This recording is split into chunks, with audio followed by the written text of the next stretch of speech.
रुख करेंगे ईरान पर अब तक का सबसे बड़ा हमला। यहां पर हो सकता है 100 से ज्यादा फाइटर प्लेन ने बम बरसाए हैं। अमेरिका इजराइल का जोरदार अटैक ईरान पर देखने को मिल रहा है। ईरान में IRGC ठिकानों को निशाना बनाया गया। अमेरिकी इजराइल हमलों में भारी तबाही मची है। तो अमेरिका के राष्ट्रपति ट्रंप ने कल ही ऐलान किया था कि ईरान को एक ही रात में निपटा सकते हैं, लेकिन बीती रात ही उसका असर देखने को मिला है। तो अमेरिका और इजराइल की 100 से ज्यादा फाइटर प्लेन ने ईरान में भारी तबाही मचाई है, जो जंग शुरू होने के बाद सबसे ज्यादा भीषण है। तो ईरान पर अब तक का सबसे बड़ा हमला हुआ है। अल्टीमेटम के बाद ही ये बड़ा हमला US और इजराइल की तरफ से ईरान में देखने को मिला है। ईरान में IRGC के ठिकानों को निशाना बनाया गया है और अमेरिकी इजराइल हमलों में भारी तबाही ईरान में बची है।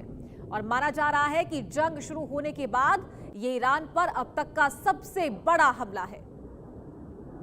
तो 100 से ज्यादा फाइटर प्लेन ने यहां पर ईरान के ऊपर बम बरसाए हैं। जोरदार अटैक अमेरिका इजराइल का ईरान पर देखने को मिला है। तस्वीरें आप देख सकते हैं, एक साथ कई जगहों पर कई IRGC के ठिकानों को निशाना बनाया गया है। तो राष्ट्रपति ट्रंप की तरफ से ये साफ कह दिया गया था कि अगर वो चाहें तो एक रात में ईरान को खत्म कर सकते हैं।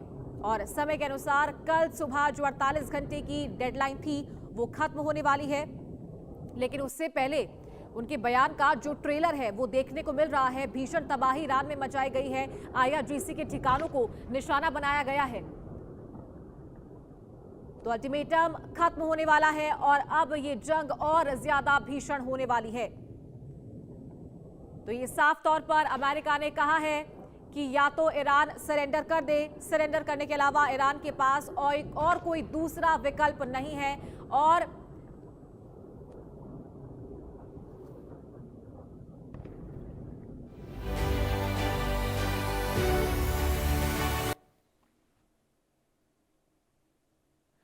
अप्रैल को मिडिल ईस्ट में इजराइल ने ईरान और लेबनान में जोरदार हमला किया। तो ईरान ने भी इजराइल के कई शहरों में हमले किए। साथ ही मिडिल ईस्ट में भी अमेरिकी बेस को निशाना बनाया गया, जबकि इजराइल ने ईरान में सबसे बड़े गैस क्षेत्र पर हमला किया था। एक रिपोर्ट देखिए।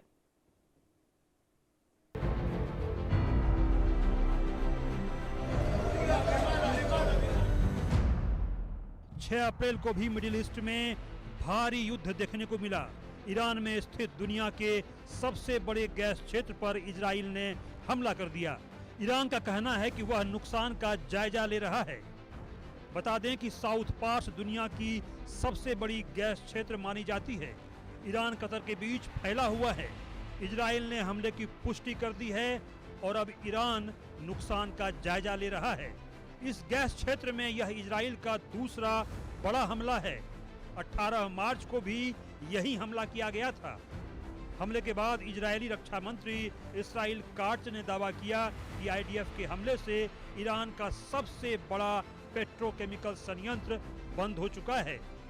इधर ईरान ने मिसाइल हमले में मध्य इजरायली शहर रमात गान में एक आवासीय इमारत को ढहा दिया। वीडियो में इमारत की ऊपरी मंजिल पूरी तरह से क्षतिग्रस्त दिखाई दे रही है। दरवाजे अपने कब्जों से लटके हुए हैं और मलबा चारों ओर बिखरा पड़ा है। इजरायली आपातकालीन दल ने इमारत के नीचे की सड़क को साफ किया और यहां काफी देर तक मलबा और क्षतिग्रस्त वाहन पड़े रहे। इजरायली अधिकारियों ने बताया कि सोमवार को ईरान की ओर से दागी गई मिसाइलों की बौछार में देश भर में दर्जनों ठिकाने प्रभावित हुए और देश की एम्बुलेंस सेवा MDA ने 2 लोगों के घायल होने की सूचना भी दी।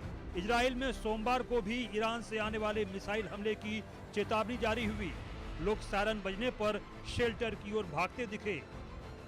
सोमवार को ही हाइफा में इजरायली सेना ने एक बुजुर्ग दंपति, उनके बेटे और उसकी साथी के शव बरामद किए, जो रविवार को हाइफा में उनके घर पर हुए ईरानी मिसाइल हमले में मारे गए थे। इधर इजराइल हिजबुल्लाह आतंकियों को मार गिराने के लिए लगातार लेबनान पर हमले करता दिखा। इजराइल के हमले में सोमवार 6 अप्रैल को लेबनान के नबातीह में क्षतिग्रस्त इमारतें और बिखरे हुए मलबे दिखाई पड़े। लेबनान की सरकारी समाचार एजेंसी के अनुसार इजरायली हमलों ने दक्षिणी लेबनान के नबाहती के कई इलाकों को निशाना बनाया। लेबनान के अधिकारियों के अनुसार 2 मार्च को ईरान के समर्थन में हिजबुल्लाह के इजराइल पर की गई गोलीबारी के जवाब में इजराइल के शुरू किए गए व्यापक हवाई और जमीनी अभियान में 1460 से अधिक लोग मारे गए हैं। इजराइल के हमले के कारण लेबनान के दक्षिण, पूर्व और बेरूत के दक्षिणी उपनगरों के बड़े हिस्से को खाली कराने के आदेश और हवाई हमले के कारण 10 लाख से अधिक लोग विस्थापित भी हुए हैं, जिनमें से अधिकांश शिया मुस्लिम समुदाय से हैं, जिससे हिजबुल्लाह को अपना समर्थन मिलता है। सोमवार को ही इजराइल ने ईरान की राजधानी तेहरान में आधी रात के आसपास कई स्थानों पर हमले किए। इस कारण यहाँ धमाकों की आवाजें सुनाई पड़ती रहीं। सोमवार को ही मध्य शहर कोम में एक आवासीय मकान पर अमेरिकी और इजरायली सेनाओं ने हमला किया, जिसमें 5 लोगों की मौत हो गई। इधर IRGC ने रविवार को मध्य पूर्व में इजराइल और अमेरिकी ठिकानों और संपत्तियों को निशाना बनाते हुए बड़े पैमाने पर मिसाइल और ड्रोन हमले किए, जिनमें कुवैत में मोहम्मद अल अहमद नौसैनिक अड्डे के पास अमेरिकी अधिकारियों का एक गुप्त जमावड़ा स्थल भी शामिल था। इन हमलों में भारी जान माल का नुकसान हुआ।